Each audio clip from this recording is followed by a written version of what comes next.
parte da RCT, Rede Comunidade de Televisão para a Formação de Rede.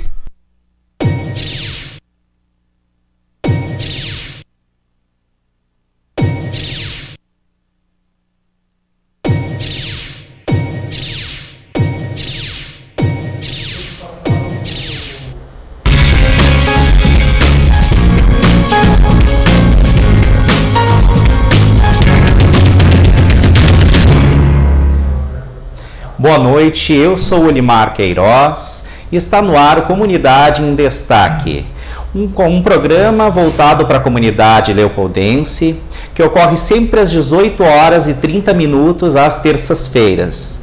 É um programa conveniado à RCT, Rede Comunidade de Televisão, programa da TV São Léo. E hoje conosco nós temos o Kleber, e também temos a Conceição. Tudo bem? Tudo bem. Hoje eles vão falar um assunto bem delicado, que é o assunto da precariedade na saúde. Gostaria que vocês me relatassem, o que aconteceu com os familiares de vocês. Pode ser? Pode ser. Bom, nós somos usuários do SUS, e enquanto usuários do SUS, em São Leopoldo, recorremos nas situações de emergência ao Hospital Centenário. E assim foi em 2011, quando a minha irmã, Fabiane Cristina Cruz, professora da Rede Municipal de Ensino, teve uma dor abdominal no dia 24 de dezembro daquele ano. E ela procura então atendimento na rede privada, até certo momento ela teve esse atendimento porque o convênio atendia. Sim. E aí já temos um primeiro problema, que a saúde não é uma mercadoria, mas em algum momento ela não pôde pagar, então ela foi encaminhada na noite do dia 24 para o Hospital Centenário. Lá recebeu atendimento, fez uma cirurgia, e o relato pós-cirurgia dado pelo cirurgião responsável é de que tudo tinha acontecido muito bem, que o comportamento dela estava estável, ela estava muito bem, tudo.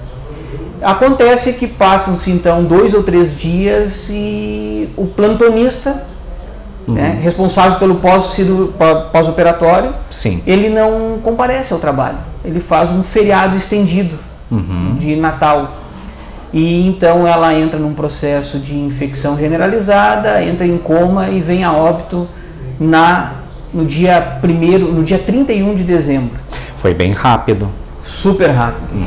Super rápido. E nesse meio tempo muitas coisas aconteceram, nesse processo de internação, de ausência de informações incompletas, dificuldade de acesso, negligência no atendimento, pessoas que trabalham no Hospital Centenário nos dizendo a boca pequena: tirem ela daqui porque ela vai morrer, porque ela não está recebendo o atendimento adequado.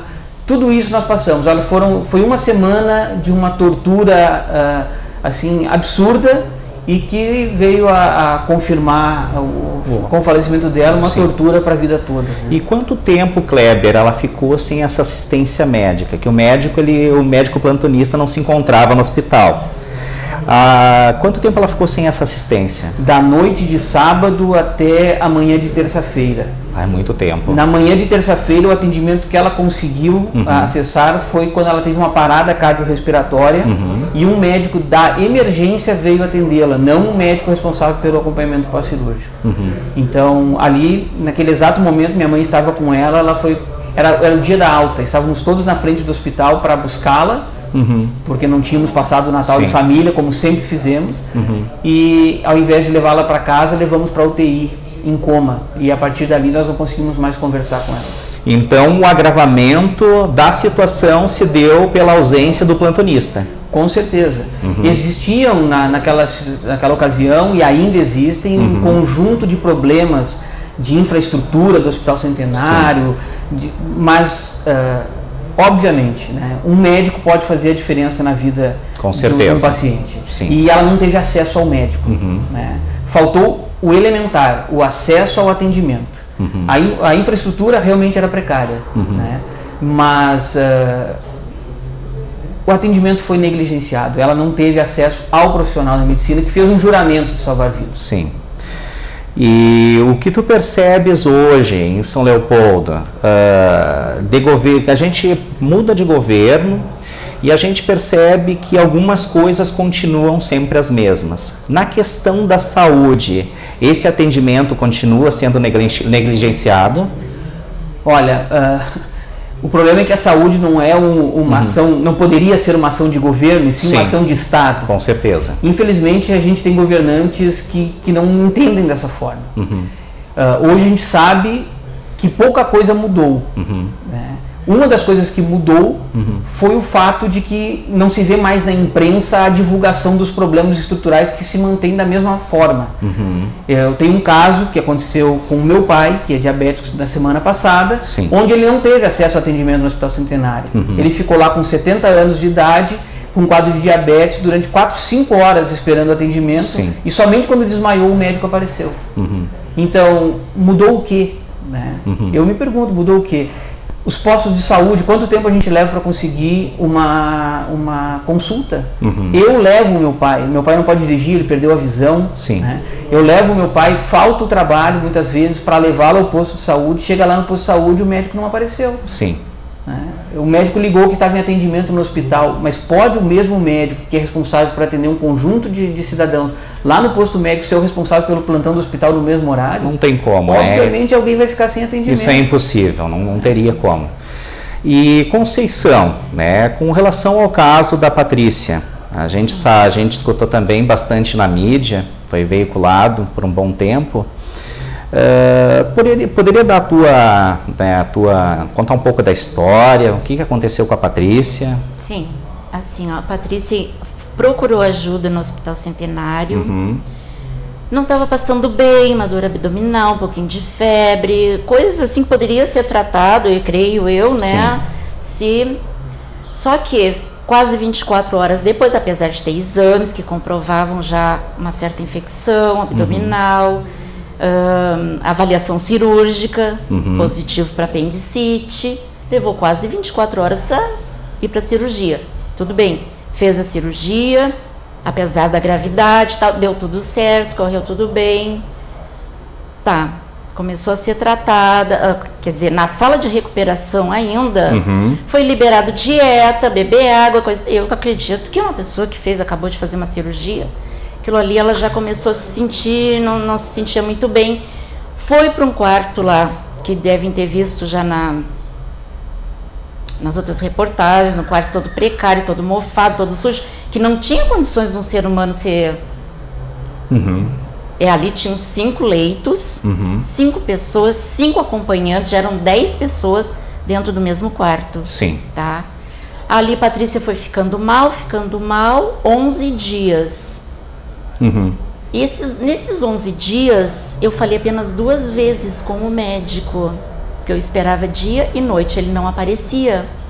E eu comprovo, tanto na evolução da enfermagem, como na evolução médica, que uma coisa não combina com a outra.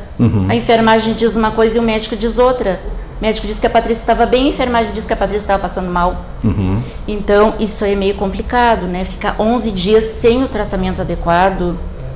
E a Patrícia foi se agravando, o estado dela foi para a segunda cirurgia, com um outro cirurgião, o primeiro que operou ela, tá? Que fazia plantão lá. Aí o médico constatou a gravidade, que a Patrícia estava muito mal, não deram muita chance dela se recuperar, mas graças a Deus ela se recuperou. 18 dias na UTI depois dessa segunda cirurgia. Eu acho que é uma coisa que não precisava ter acontecido, né? Então, nesse caso, tu constata negligência médica. Sim. Se tivessem atendido o mais depressa possível, jamais aconteceria isso. Com os papéis que eu tenho dela, com todo o prontuário, que é extenso, eu digo, foi uma negligência, sim. Apesar da precariedade, que depois com isso tudo ela contraiu uma bactéria, uma bactéria hospitalar, aquela super resistente e tal, começaram a tratar, assim, mais ou menos, dizem eles, aí eu não vou questionar o atendimento médico, porque isso não compete a mim. Só que, porém, a Patrícia, lá pelas tantas, o próprio pessoal lá de dentro do hospital o pessoal me deu um encaminhamento do Sindicato dos Médicos para eu ir para o Ministério Público para tirar a Patrícia dali. Sim. E eu fui encaminhado por outros médicos, não os que estavam cuidando dela. Fiz o pedido através da advogada lá, tudo constatado e tal. Só que me foi negado. O senhor juiz me negou, não sei porquê. Apesar do pedido do médico, do hospital, levei toda a papelada direitinho e foi negado. E a minha filha foi a óbito. Sim, poderia ter salvado. Pelo menos poderia ter tentado. Sim, com certeza. E quantas pessoas dividiam o quarto naquela situação? Então, eram 5 leitos. 5 no leitos. mesmo quarto, esse quarto todo quebrado, todo mesmo quarto que ficou a irmã do Kleber, todo contaminado. Banheiro, então, era uma coisa assim que impossível de um paciente, né, fazer higiene ali. Até que o Ministério Público já estava, né, dentro do hospital, dando em cima daquilo ali para ser resolvido, né, para ser... Mas nada tinha sido feito, né, aquele quarto continuava. Então, eram 10 pessoas, no horário de visita entrava mais uma porção de gente, porque não tinha um controle, que nem em outros hospitais eu já vi, entra 2 de cada vez. Sim. Entra 2, sai aqueles 2 e entra os outros. Não tinha, então era muita gente em cada leito. E outra coisa que eu constatei, ali era para ser a clínica cirúrgica, mas eu vi pessoas com outros problemas não cirúrgicos. Problema, tinha uma senhorinha lá com hepatite, tinha outra com talvez tuberculose, alguma coisa assim. Não tinha por que estar ali. Ali era clínica cirúrgica. Sim. Né? Até perigoso, então, né? Isso, exatamente. Acho que vale só ressaltar que elas foram contemporâneas, elas dividiram o quarto no mesmo período e faleceram com 1 dia de diferença. Sim. Né? 2 dias de diferença. 1 dia e pouco, nem chegou a 2 dias. Então nós estamos falando do mesmo problema. Né? Sim. A Fabiane faleceu no dia... No dia 30 de dezembro. 30 de dezembro. Isso. E a Patrícia faleceu no dia 1º de janeiro. No início do dia. De 2012. Aí o hospital me liga, o médico pede que vocês venham até aqui. Eu já imaginei, porque devido à gravidade que foi indo, como eu falei antes, o Ministério Público me negou tirar a Patrícia de lá. Ela foi para a UTI do Centenário, porque ela estava onde? No pronto-socorro, como se fosse uma UTI. E aquilo ali não é UTI. Ali é entrada de ambulância, entrada de gente que vem da rua e coisa e tal. Sim. Então, devido ao estado grave que ela já estava, colocaram ela lá como se fosse uma UTI. Ali não era UTI. Por isso que me mandaram para dentro do Ministério Público. Sim. Aí que eu notei assim, ó, lá dentro do hospital havia uma divisão. Uma grande divisão. E a Patrícia estava no meio e pagou caro, pagou com a vida. Pagou com a vida. Fabiana também. Isso a gente sabe, só os que a gente sabe, fora outros, de repente, né? Sim. Então foi uma coisa muito grave, foi uma coisa muito sofrida. Foi bem difícil, né? Muito, muito. E o que vocês assim perceberam, né? Que a gente sempre vê esse caso de negligência, mas ao mesmo tempo a gente percebe que tem pessoas que ajudaram, né? Que de certa forma deram uma força. Quem que mais assim auxiliou vocês nessa situação mais difícil? Olha, Marcos, sinceramente, a ajuda vinha, infelizmente, de quem não tinha força para alterar o quadro. Sim. A ajuda sempre veio dos familiares, nossa, que estávamos dividindo aquele ambiente, do pessoal da vigilância, da portaria, mas infelizmente os profissionais da área da saúde, naquele momento, rivalizavam, né? Nos assustavam, dizendo, você tem que tirar ela daqui porque aqui ela vai falecer. Para te deixar assim, o tamanho da gravidade da situação, na quinta-feira à noite, uma enfermeira do hospital, que obviamente não vou revelar o nome, por questões óbvias, ela diz assim, olha, a tua irmã, não sei se já não está morta e só os aparelhos que estão sustentando. Tirem-la daqui. eu, meu pai, esse mesmo cidadão de 70 anos que está enfrentando as filas aí do atendimento que eu falei antes, e o meu irmão fizemos uma arrumaria em todos os hospitais da região. Não tinha médico, nem nos privados. Nós fomos ao hospital de Novo Hamburgo, privado, e me pediram 40 mil reais para fazer a transferência. E aí nós fizemos o cheque sem ter o dinheiro. E na hora de realizar o processo, não tinha médico também. Nós voltamos para o Hospital Centenário e a partir daquele dia os nossos encontros, quando não estávamos no hospital em busca de informações, estávamos no Padre Reus. Não tínhamos mais o que fazer. Médicos diziam para nós, olha, a situação é gravíssima, mas então, doutor, por favor, nos ajude. Não posso porque já tem um outro médico, tem a questão da ética médica, não posso me envolver com o atendimento do outro colega. A boca pequena, separadamente, apontando os erros do atendimento. No grande grupo, na corporação, não podemos fazer nada. Então, isso é deprimente. É deprimente porque nós sabemos que nós estamos falando de vidas. Ninguém fala dos 2 filhos da minha irmã que ficaram.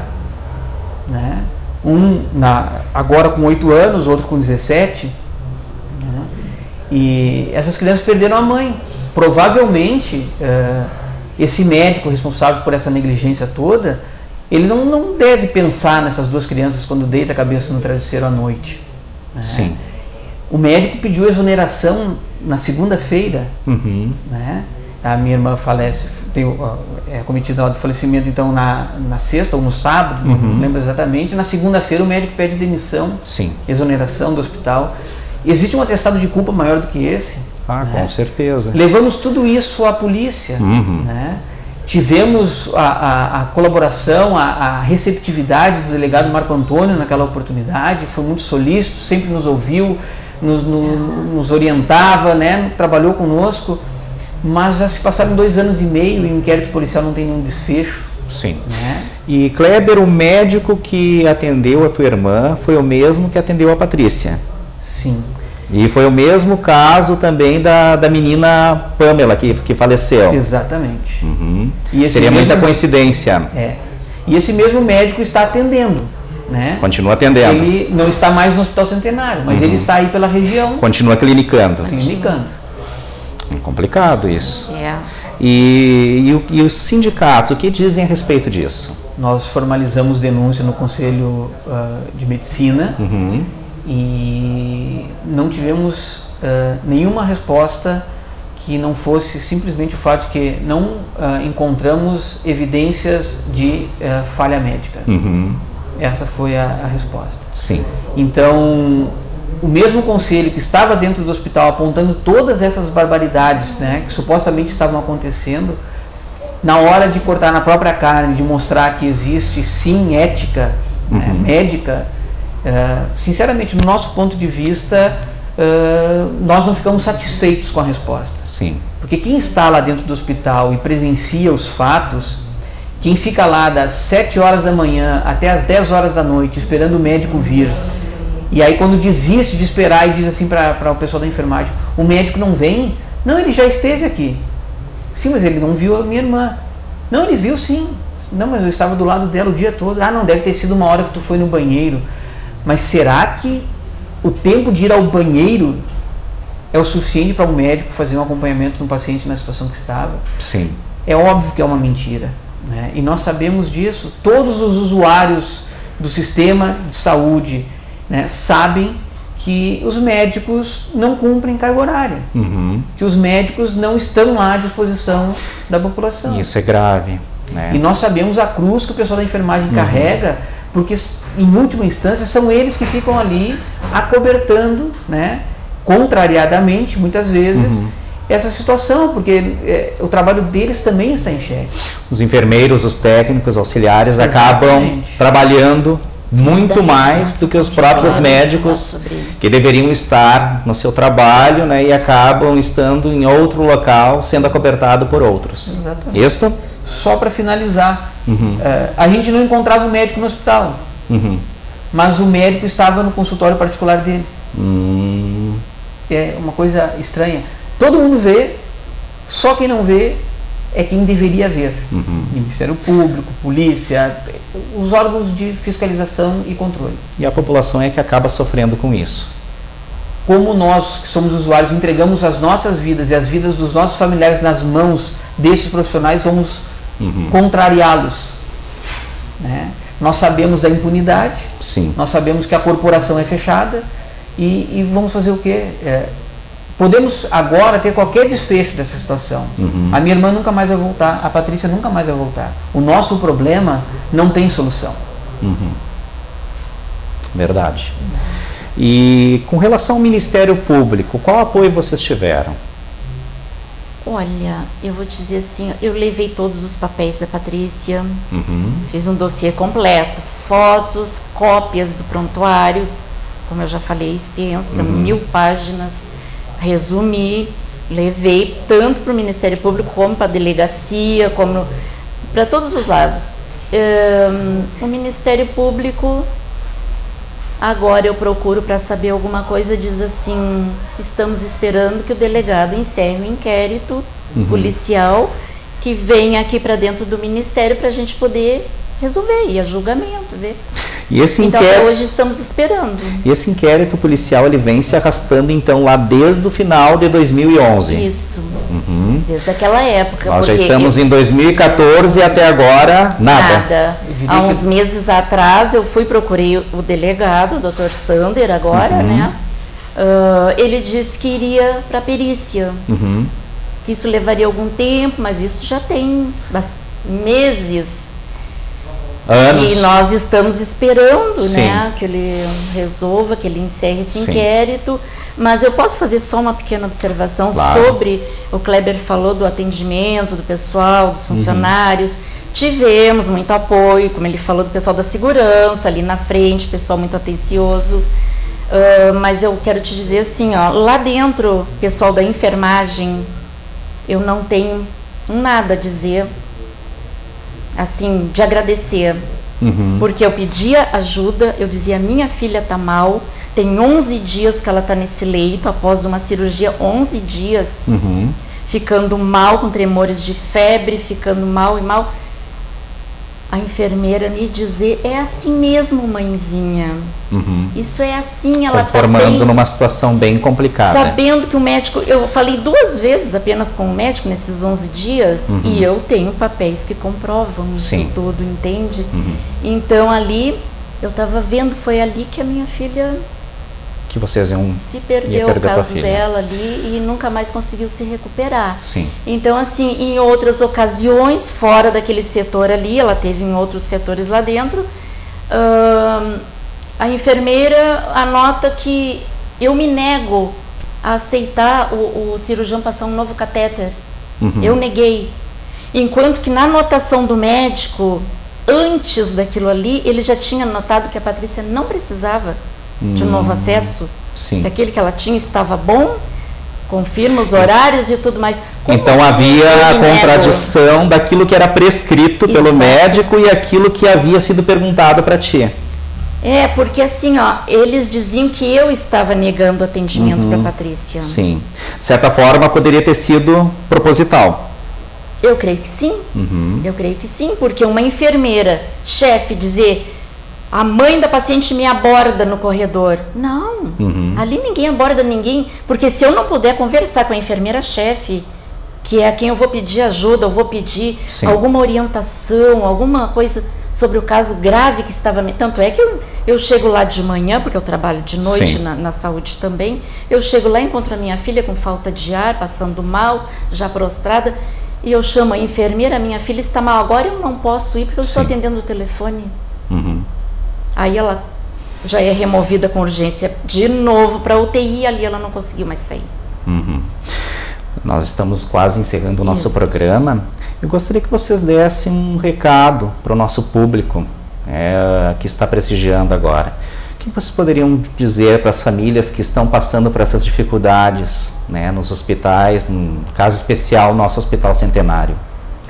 Olha, eu gostaria de dizer a todos que não deixem de lutar, procurem ajuda, procurem as autoridades, procurem fiscalizar o que estiver errado, né?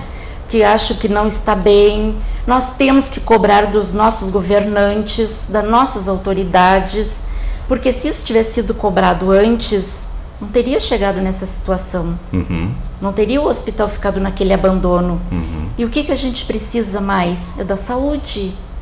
Então, eu peço assim, ó, que as pessoas fiquem atentas, procurem os seus governantes, reclamem, peçam ajuda, não deixem passar por isso mesmo, né? Kleber? Bom, Nimário, o que eu tenho a fazer, na verdade, é um apelo para que a população de São Leopoldo, a população da região, não deixe que isso caia no esquecimento. Né? Nós ainda sofremos muito. Hoje foi muito sofrido para mim vir aqui. Eu convidei meu irmão para estar aqui também e nós não tínhamos coragem de vir aqui falar dessa coisa. Esse assunto todo. Bem complicado. Os meus pais sofrem todos os dias com isso e a população não pode deixar cair em esquecimento um assunto tão grave. Por quê? Porque a saúde, como eu já disse antes, não é mercadoria. Um médico que atende bem, ele não fez nada mais do que a sua obrigação. Sim. Nós não podemos mais admitir que médicos cobrem por consultas que são pelo SUS, que médico faça da saúde da população a sua fonte de renda única e exclusivamente, porque a minha vida não é uma mercadoria que está sendo negociada quando eu vou consultar um médico. E nós vemos isso todos os dias, nos postos de saúde, nos hospitais. Um médico que atende bem não está fazendo um favor nenhum, ele está cumprindo apenas um juramento. Sim. Assim como eu sou engenheiro, o outro é professor, o outro é médico. Ele escolheu essa profissão. Cada um executa a sua função. Nós não executamos isso somente por dinheiro. Sim. Por trás daquela consulta, daquele atendimento, existe uma vida e dezenas ou centenas de outras vidas que estão relacionadas com aquela. Nós queremos e merecemos atendimento justo, humanizado. Nós precisamos de atenção. Todos morreremos e não sabemos quando. Agora, não pode ser negado a uma família que as pessoas tenham acesso a todos os recursos para que possam se salvar. A gente quer simplesmente ter o direito de lutar pela vida. Isso tem acabado com toda e qualquer possibilidade da população se organizar, porque a corporação médica precisa em algum momento atentar que ela já não tem mais o apoio da população, ela tem o medo da população. Sim. E uma população com medo, pagando os salários desses médicos, há aí sim uma grande injustiça. Verdade. E eu gostaria de aproveitar então, pedir a ajuda do Ministério Público, do nosso delegado então, para que agilizasse o encerramento do inquérito, né, para a gente poder pelo menos resolver essa parte que agilizasse esse processo. Agilizasse, né, que já vai 2 anos e meio, acho que já deu tempo suficiente, já mandamos papéis, provas suficientes, então gostaríamos de poder contar com as nossas autoridades lá para pelo menos dar um pouco de alívio para nosso coração, né? Rapidamente, pouco ou nada mudou. Somente a nossa capacidade de indignação e de busca por soluções vai tensionar, né, para que as coisas mudem. Sim. O Hospital Centenário continua com precariedades, ainda faltam médicos, ainda tem problema de atendimento, os postos de saúde ainda tem problema. Hoje estamos aqui, no mínimo mais 4 ou 5 pessoas que nós conhecemos durante esse processo, naquela época em 2011, não estão aqui, mas vivem o mesmo drama. E eu não sei quantas dezenas ou centenas de pessoas passaram pelo mesmo problema depois. Sim. E que ainda vão passar, porque não estão sendo tratados os problemas como deveriam. Então, quero agradecer a presença de vocês. Muito obrigado, Kleber. Muito obrigado, Conceição. Eu acho assim, que a nossa saúde precisa de mais atenção, né? Nós temos direito à saúde, né, que está na Constituição. É um direito das pessoas, né, de terem atendimento de qualidade, não ficarem esperando horas e horas para serem atendidas. Elas têm que ter direito, né, de serem né, bem assistidas por um bom médico, que o médico cumpra com o seu horário, né, que as pessoas, ao irem aos postos de saúde, possam ser atendidas. Então, é o mínimo, né, que nós precisamos hoje, que as pessoas tenham acesso à saúde, que não está acontecendo. Então, agradeço, né, ao público por prestigiar o programa de hoje, um programa Comunidade em Destaque, um programa voltado para a comunidade leopoldense e região do Vale dos Sinos, que acontece sempre na TV São Léo, canal 23 da TVN, um canal conveniado à rede RCT, Rede Comunitária de Televisão. Boa noite e até a próxima terça.